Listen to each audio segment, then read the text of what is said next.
Hi, and welcome to our 15th Fireside Chat for Your Health, Your Way. I'm Kurt, and we are halfway through our 30-day raw vegan experience. Lisa, how is 70% raw vegan foods doing for you? Well, it's been pretty challenging. I think that when we have cooked foods that are trying to get out of our systems, when we're still doing some cooked and some raw, it really triggers a lot of emotion. And this weekend was pretty stressful for me, pretty emotional. And on top of that, it was a crappy day, really cold and just dreary. I didn't see the sun at all. And I know I feel kind of pulled down when that happens. I think also part of doing partially cooked foods, cooked being not just lightly steamed vegetables and some soups, I mean cooked like go out to eat cooked crap food, is that I don't know where the limit is. Like, what exactly is 30% and how am I calculating that? So I kind of can guesstimate, but then I'll probably guesstimate more in my favor as opposed to guesstimating in terms of an objective reality. So what I might try this week is doing 100% raw, maybe Monday through Friday, and then do cooked food Saturday and Sunday. So at least whatever cooked that I have, even if it's the crappy foods, I'll lump it all into 2 days, get it done, and then be able to do raw the rest of the week. So I might do that as an experiment. Because today what I did was I wanted cooked food, so I went out in the car. I was trying to decide where to go, and I had this internal dialogue, either with my higher self or with the parasites that are probably in my gut wanting these kinds of food, because that's what they do. So I came with through this whole process. Well, if I get some kind of submarine sandwich, I'm going to get a whole lot of grain and a whole lot of other ingredients that I'm really not craving. If I go get my white chocolate mocha, it'll be empty calories. Because it's liquid, it's going to disappear in 2 seconds, and it's a lot of dairy and sugar. If I get my box of favorite round salty crackers with spray cheese, I will not be able to stop at one cracker. I'll have the whole box. Right, me too. And we both have a hard time with this.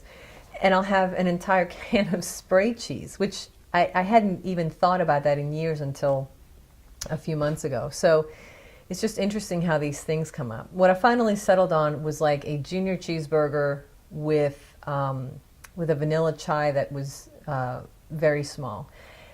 And that was fine, and that satisfied me, and I felt much better about my choice as opposed to the other multiple choices that I could have had, which would have probably made me feel worse physically. But I think I'm going to try the 100% Monday through Friday and see how that goes. So Well, good for you. I think when we tried this, not this, but we've some years ago, we went through an experience again, I should say, a journey again, where we tried to eat, like you are now, 70% raw vegan foods. And I think we tried starting off sort of that way. Monday through Friday were raw vegan foods, and then Saturday and Sunday we would use that day to do our out-to-eat sort of stuff. And I think we were successful for a while, actually. And for me, eventually I failed. I think I shouldn't say I failed. Yeah. Eventually, there is no failure. You didn't.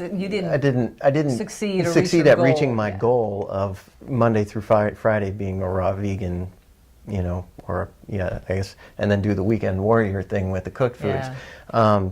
Because what I was doing was then I started allowing myself on Monday having an afternoon snack of comfort food to sort of wean myself back into raw veganism.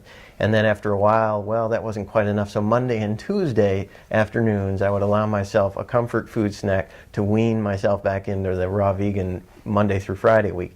And eventually that sort of just built one thing after another. Then it wasn't just a mid-afternoon snack, but it was an evening snack as well. And then it was other days of the week. And it wasn't long before the idea of raw veganism just really sort of was no more than an idea, and the practice fell apart for me. Yeah. So, and Lisa was actually back then much more successful at doing raw vegan Monday through Friday and then going out to eat on the weekends. So it really depends on the person. and how well or not so well you're able to negotiate with yourself about what parts of your diet are going to be raw vegan and what aren't, if you don't want to try 100% raw vegan. I think Brain's that a wonderful trickster. it is. It's a wonderful thing, and that past experience that we had was the impetus for me deciding that this time I'm going to do 100% raw vegan, at least for 30 days, to see how well that fares me. And so far, I think it's worked out okay. You're doing great. I had a couple of smoothies this morning, and then in the afternoon, a handful of grape tomatoes and some carrots, and then this evening there was one smoothie. I guess I had a smoothie. So I'm feeling pretty good. I guess by this point I had sort of expected that maybe a healing crisis would come up, or maybe some more deeply rooted emotional stuff would come up, or some sort of thing to indicate that these changes I'm throwing at my body are really affecting me. But I haven't had anything major happen in terms of the way I've changed. Now, that said, I feel better. I'm feeling a little bit lighter, just in general. Not necessarily weight-wise, but I just feel like I'm lighter. And when I do eat, I often had little self-control when it came to restaurant or comfort foods, and I would way overindulge and just make myself really uncomfortable, but I just couldn't stop eating the stuff. And now what I notice is when I eat until I'm full and I stop. Even if I do feel like I'm short on patience and I'm eating for an emotional reason, if it's a raw vegan snack, I don't overdo it. I stop when it's time to stop, and I'm not uncomfortable. Right. And if I am going to snack because I'm feeling emotionally tied to want food, if I choose a raw vegan snack like some carrots or some celery or a smoothie or something like that, at least I know it's going to be a healthy thing for me. So there have been some definite improvements in my lifestyle by going this route. I just have not noticed any major differences. Last week I showed a little bit more tiredness, a little less patience, but it wasn't groundbreaking. It was, on a small amount. But also you didn't go into this having, arthritis or something diagnosed as chronic or terminal or, or even obesity or anything like that. I mean, I think because we've done this before, that helped to clear us out a lot. So we started even at a healthier level than we did, a year and a half. That's probably true. When we started this. That's probably true. I do notice now that my digestive system seems to be functioning much better than it used to. That was one issue that I did have, was that for many years I had a very poor digestive system, and it seems to be improving. Or eliminative system. Right, or my eliminative system. Yeah, in general. I had been through, kidney stones and other a kidney stone and other digestive issues throughout the years, and that was something that I sort of grew to live with, and I'm starting to begin to feel like, okay, maybe my digestive system can be comfortable at some point, and it's it's going to be a slow process, but it's definitely improving. So there is that. So I want to kind of get into the topic today. Today we want to talk about challenges and temptations, and anyone can face these sorts of things when you want to try out a raw vegan lifestyle, whether it's 70% or 100% or some other variation of your lifestyle. If you want to try raw veganism, there are going to be temptations and challenges that come up. So why don't you talk a little bit about some of those things that we can face with the raw vegan lifestyle? Well, I think it's interesting that this is a topic for today, and we just went through this realization about how we've been dealing with addictions and things like that to cooked foods over like the last 2 weeks. So 15 days is pretty good to give you an idea of where you're at with it, at least in the first stages. So to recap what we covered yesterday, which is tied into addictions and temptations, we talked about how companies, in order to make profits, They will do things like pay scientists to find ways to make people addicted to food, either through concocting certain food combinations or adding certain substances to it. And those substances, specifically sugar, fat, and salt, trigger the pleasure centers of the brain. And when that happens, it makes us want more of that food, and it becomes a cycle. Then, once we keep consuming those cooked foods, we build up so many toxins and mucus that normal bacteria and fungus and candida that we have start to overgrow to come and clean up our waste, because that's their job, that they're trying to help us out. But then we feel the symptoms of that, the gas, the bloating, nausea, just sickness, and just not well. So that's the cycle of the raw food manufacturers and so on. And the other part about the food manufacturers is that our brain gets sensitized to the same junk food. So where a bag of chips may have satisfied us in the past, now we need 2 bags of chips, or a stronger flavor bag of chips, or a more variety in them, or higher fat content, higher salt content type of chip. So it's a desensitization of those types of foods, right? Yes, it's a desensitization that the brain gets desensitized to those foods. Right. So then you need more of them. Sure. If I didn't say that the correct way before, yeah, definitely.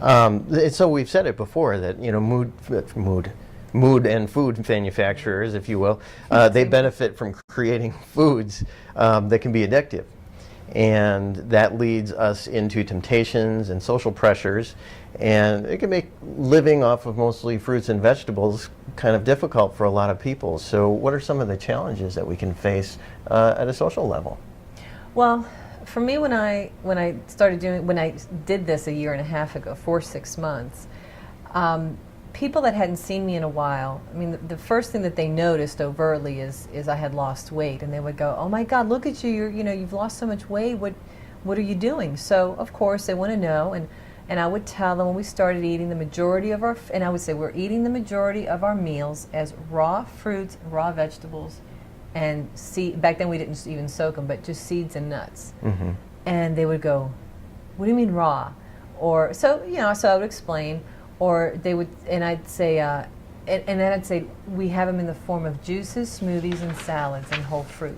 Right. And they'll see me drinking a smoothie because I bring a smoothie to work, and they'll say, "But that's it? That's all you have? That's all you have for breakfast?" So it's really shocking to them, because we're so brainwashed to believe that that's not healthy, that is unhealthy. And it's really hard to get people to open their minds to it. And of course, their main question is, well, what about the protein? What about milk? What about your bones and calcium if you're not having milk? So then forget about everything else I said about I'm feeling good, I've lost weight, my energy's good. I was able to get off of antihistamines and inhalers and the inhaler steroids, and I have, I'm able to walk outside and not get that postnasal drip. I'm less sensitive to the chemicals. They're not as overwhelming. And it was just, they just overlooked that, and it was like this mental block. Like they couldn't believe that food could actually heal you, or at the very least that stopping putting certain foods in your body could help you allow your body to heal naturally. You almost fit into this crazy person stigma. Oh yeah, Right. You're definitely the oddball out. I mean, this is beyond, like, people think vegetarians are weird. This is like even beyond that, because you're eating less than what they even eat. So I think raw vegans are seen as like really out there. So yeah, they think you're weird, or one of the things is, say you're thin anyway, regardless of whether you're vegetarian or a meat eater or anything, and you're happy with the way you look and you're happy with the way you feel, and people will offer you a dish and they'll say, here, have some, and you'll say, oh no thanks, and they come back with, oh, you're thin, you don't have to worry about it. Well, the reason people are thin is because they don't overindulge quite often is the reason. So, but people mean well when they offer you something and they want you to enjoy yourself. So I know how that's intended, but there's a reason people are thin, is because they don't overindulge. And then, what else did I want to mention? We'll go out to social settings at a party, and most gatherings are based around food. So it may feel kind of awkward to be around people that are eating cheese and salami and, you know, crackers and meats and all this, and all these cooked foods and frozen foods that have been heated and they taste fabulous, and that's also difficult. And then feeling worried about what others think of you. So the interesting thing is, I think we feel judged because this is outside of what the government and the food organizations tell us is normal. But then at the same time, I think that people that don't eat raw foods, or people that aren't vegetarian at least, maybe the people that eat the standard American diets feel judged by those who are, you know, who omitted certain foods from their diet. Sure. And the fact is that most of the raw food people that we've listened to are actually the opposite. They do not judge people who eat meat. They talk about their own values and why they went down the path they did and why they recommend it.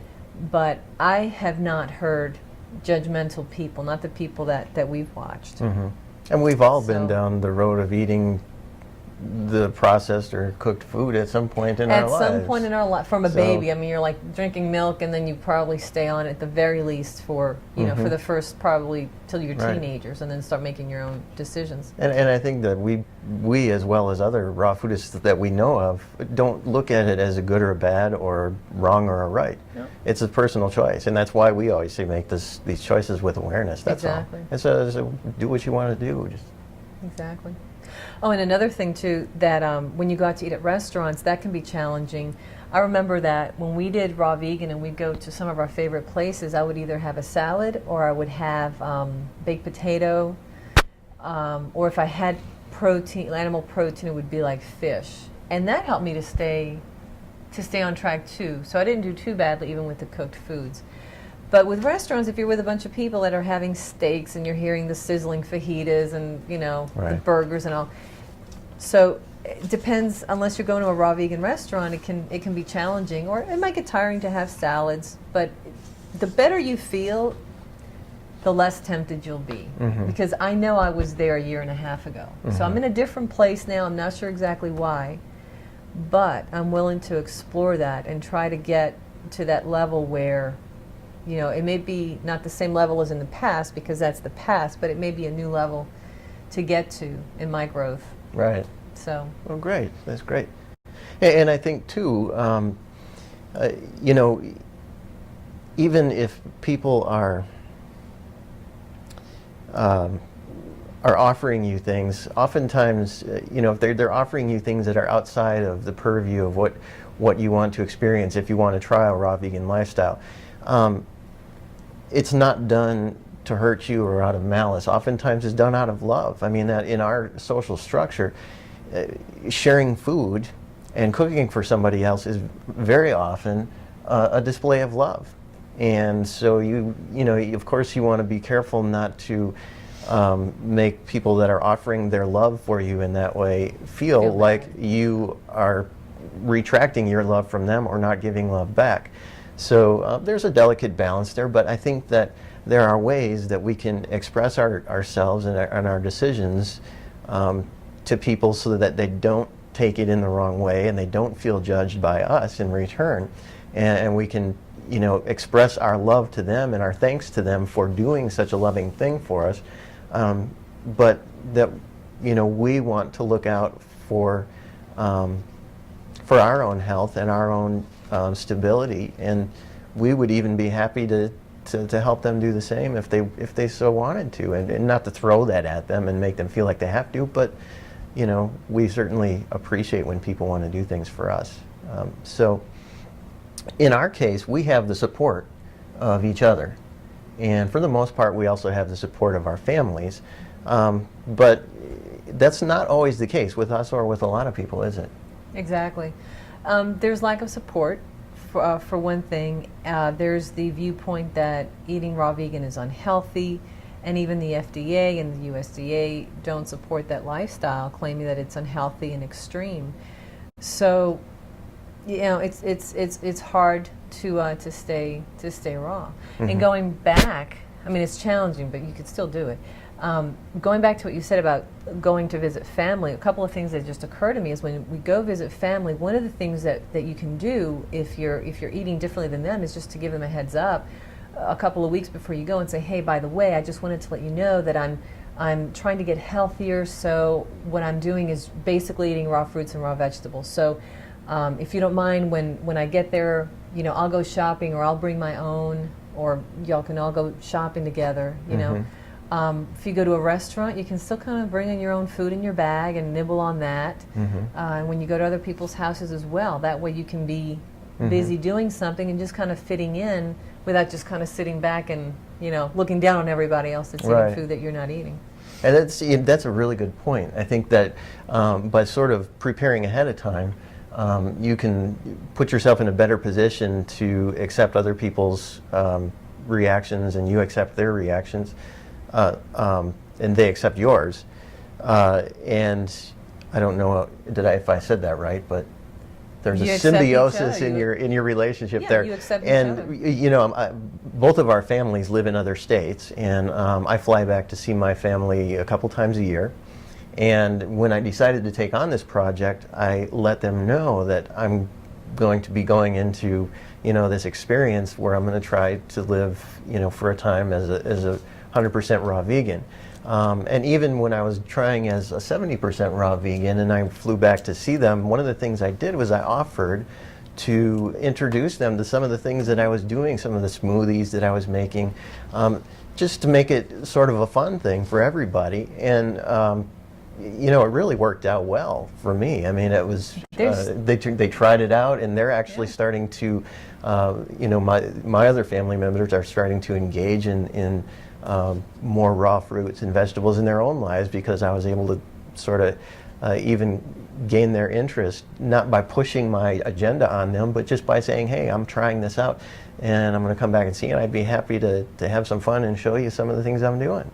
And it worked out great. And when I went to visit my family last time, I went with a couple of things that I wanted to do, but one of them was I wanted to show them about getting a good blender and getting the getting some smoothies, and at least letting go of this oatmeal that they'd have in the morning, and the slim fast, and all these just absolutely just nutrientless and mineralless wasted, you know, grain fiber that was just not helping. So at least helping them do that. And when I went, my mother said, oh, I was going to bake you a cake when you came. And my mother makes fabulous cakes. And I'm like, no, don't.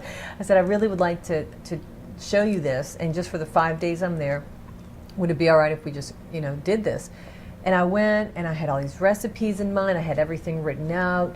And we went and shopped for the blender. We went and shopped for food every day. And they learned, they were excited, and they started doing smoothies, and that was several months ago, and to this day they have their smoothies every morning, and they don't measure stuff, they just make up their own recipes, and they experiment, and they have fun with it.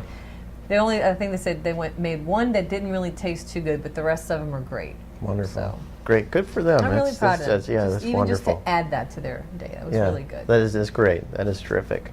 So, you know, experiment a little bit with, you know, the way you want to approach things, and, you know, if you want to try a lifestyle that includes raw veganism, find something that works for you and approach it with awareness, and, you know, do what you can. The cards, you know, oftentimes seem stacked against us. So, but there's a lot of different things we can do to make it a better part of our lives, and help other people, you know, accept the choices that we make. And Lisa, you probably can talk a little bit about some of the,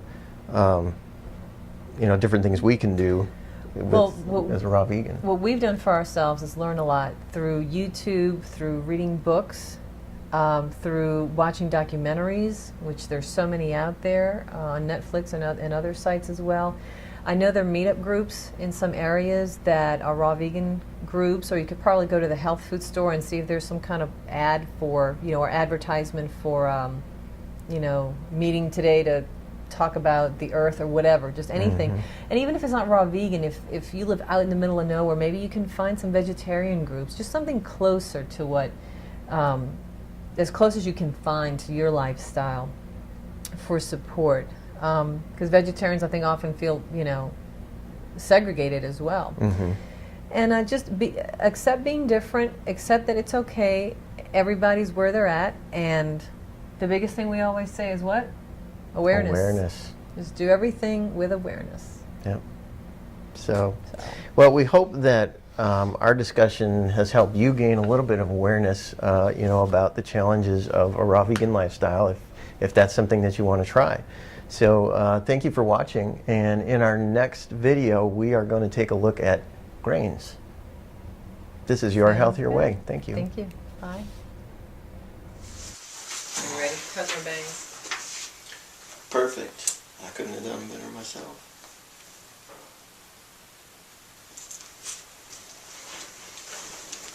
And that we got on camera.